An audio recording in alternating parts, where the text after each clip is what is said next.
വിഷമിക്കാതിരിക്കുക, നമുക്ക് ശരിയാക്കാം, നമുക്ക് എന്തെങ്കിലും ചെയ്യാം. ഞാനൊന്ന് നോക്കട്ടെ അമ്മേ, ടെൻഷൻ ആവാണ്ടിരിക്കേ. വൈകുന്നേരം വരെ സമയമുണ്ടല്ലേ, ഞാൻ വിളിക്കാം, ഞാൻ ഇപ്പൊ വിളിക്കാം, തിരിച്ച് വിളിക്കാം. ഏട്ടാ, അമ്മയെ വിളിച്ചത് നമുക്ക് എന്തെങ്കിലും ഒന്ന് ചെയ്യണ്ടേന്ന്. വൈകുന്നേരത്തിന് മുമ്പ് പൈസ അടച്ചില്ലെങ്കിൽ സർജറി നടക്കൂലെന്ന് ഞാൻ വിചാരിക്കണേ. എൻ്റെ മാലയോ 2 വളയോ എന്തെങ്കിലും എടുത്തൊന്ന് പണയം വെക്കുക, എന്തെങ്കിലും ചെയ്താൽ പെട്ടെന്ന് നമുക്കൊന്ന് പൈസ അടയ്ക്കാൻ പറ്റൂലേ. പ്ലീസ് എന്തെങ്കിലും ഒന്ന് ചെയ്യും. ശരി, പെട്ടെന്ന് ആലോചിച്ചിട്ട് പറയണേ, സമയം താമസിപ്പിക്കല്ലേ. എടാ ചെറുക്ക, ഒന്ന് നിന്നേ. ഈ പണയൊക്കെ ആരെടുക്കുന്നാണ് നിന്റെ വിചാരം? തൊഴിലുറപ്പിനാണോ അവളെ അമ്മയാ? അയാൾ ഇന്നാ നാളെയൊന്നും പറഞ്ഞുകൊണ്ടിരിക്കുകയാണ്. എങ്ങാനും രക്ഷപ്പെട്ടാൽ ഹാർട്ട് അറ്റാക്കാണ്.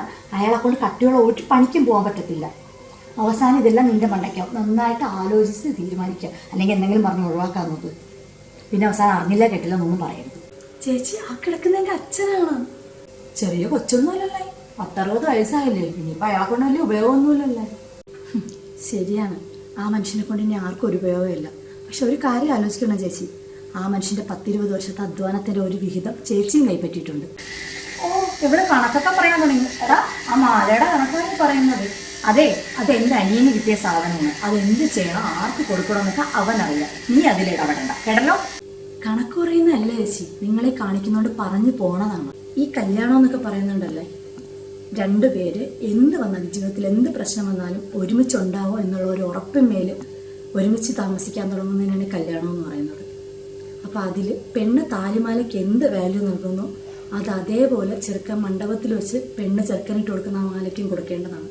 അത് ചെറുക്കൻ അറിയില്ലെങ്കിൽ അതൊക്കെ പറഞ്ഞു കൊടുക്കേണ്ട ചെറുക്കൻ്റെ സഹോദരിമാർ, അമ്മ, അങ്ങനെയുള്ളവരാണ്. അതല്ലാണ്ട് വെറും സ്വർണത്തിൻ്റെ വില മാത്രം അതിന് നൽകിയിട്ട് അത് പങ്കിട്ടെടുക്കുകയല്ല വേണ്ടത്. പിന്നെ ഒരു പെങ്കൊച്ചിനെ കല്യാണം കഴിപ്പിക്കുമ്പോൾ ഒരച്ഛനും അമ്മയും ഉറുമ്പ് അരിമണി കൂട്ടുന്ന കണക്ക് തിരിച്ച് കൂട്ടി വെക്കുന്ന പൈസക്കാണ് സ്വർണം വാങ്ങിച്ചിട്ട് അതിനെ കല്യാണം ചോദിക്കടാ. അങ്ങനെ നിങ്ങൾ മിണ്ടരുത്. എൻ്റെ അച്ഛൻ ജോലി ചെയ്ത് വാങ്ങിച്ചിരുന്ന മാലയുടെയും വളയുടെയും കാര്യമാണ് ഞാൻ പറഞ്ഞത്. പിന്നെ സാമാന്യ മര്യാദ വെച്ചിട്ടാണ് നിങ്ങളുടെ അടുത്ത് ഞാൻ അഭിപ്രായം ചോദിച്ചത്. അത് നിങ്ങൾ നിങ്ങളുടെ സഹോദരി, അമ്മ എല്ലാവരുമായിട്ട് ചർച്ച ചെയ്തിട്ടല്ല തീരുമാനിക്കേണ്ടത്. അതും ഒരു ആശുപത്രി കേസിന് വേണ്ടിയിട്ടാണ് ഞാൻ ചോദിച്ചത്. ഇപ്പം എൻ്റെ അച്ഛൻ്റെ കാര്യം തന്നെ ഒന്ന് ആലോചിച്ചത്. സ്കൂളിൻ്റെ മുന്നിൽ ഒരു ചെറിയ പെട്ടിക്കട നടത്തുന്ന ആളാണ്. ബുക്കും ഉപ്പിലിട്ടതും ഒക്കെ വിറ്റിട്ടാണ് ജീവിക്കുന്നത്. അതിൽ നിന്നും മിച്ചം പിടിച്ച പൈസ കൊണ്ടാണ് ഒരു കല്യാണം നടത്തുന്നത്. അതിൽ പെണ്ണിനുള്ള സ്വർണം വാങ്ങിക്കണം, ചെറുക്കനിടേണ്ട മാല, മോതിരം അങ്ങനെയുള്ള വേണം, ചെറുക്കൻ്റെ അമ്മയ്ക്ക് സഹോദരങ്ങൾക്കുള്ള വള വാങ്ങണം, ഇതെല്ലാം വാങ്ങിക്കണം. ഇതെല്ലാം കഴിഞ്ഞിട്ടാൽ എത്ര വർഷം പിന്നും അധ്വാനിക്കണം ഈ കടമെല്ലാം ഒന്ന് തീരാൻ.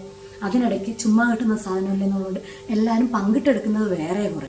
അവർക്കൊരാവശ്യം വന്നപ്പോൾ അവരധ്വാനിച്ച് തന്ന സാധനത്തിൽ നിന്ന് എനിക്ക് എന്തെങ്കിലും കൊടുക്കണമെങ്കിൽ തന്നെ നിങ്ങളടുത്ത് അനുവാദം ചോദിക്കണം. ആരടുത്തൊക്കെ അനുവാദം ചോദിക്കണം. അപ്പം എൻ്റെ കാര്യം പോട്ടെ, ഇവളുടെ കാര്യം തന്നെ ആലോചിച്ചൊക്കെ.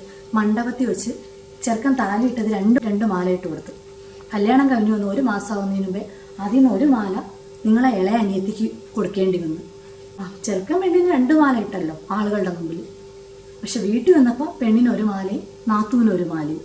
ഇതുപോലെ ഈ അണിയറയിൽ നടക്കുന്ന കാര്യങ്ങളൊന്നും പുറത്തു വരത്തില്ല. ഒരു കുടുംബ കോടതിയിൽ പോയാലും സ്ത്രീധനം വാങ്ങിച്ചതും കൊടുത്തതൊക്കെ ചിലപ്പോൾ കണക്കിൽ വരും. പക്ഷെ ഈ നാത്തൂമാർ പങ്കിട്ടെടുക്കുന്നത് ഒരു കോടതിയിലും ഒരിടത്തും ഒരു തെളിവിലും ഒന്നിനും വരത്തില്ല.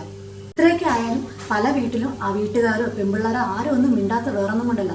അതിൻ്റെ പേരിൽ ഈ വീട്ടുകാർ അമ്മയും സഹോദരിമാരും ഭർത്താവും എല്ലാവരും കൂടിയിട്ട് പീഡിപ്പിക്കുന്നത് ആലോചിച്ചിട്ട് എൻ്റെ മോളുടെ ജീവിതമല്ലേ, വേറൊരു പ്രശ്നം ഉണ്ടാക്കണ്ടെന്നും പറഞ്ഞ് എല്ലാവരും മിണ്ടാണ്ടിരിക്കുന്നതാണ്. അല്ലാതെ സ്വർണ്ണം ഉണ്ടായിട്ടോ പൈസ ഉണ്ടായിട്ടോ ഒന്നും അല്ല ഇവർക്ക് ഇതൊക്കെ വാങ്ങിക്കൊടുക്കുന്നത്.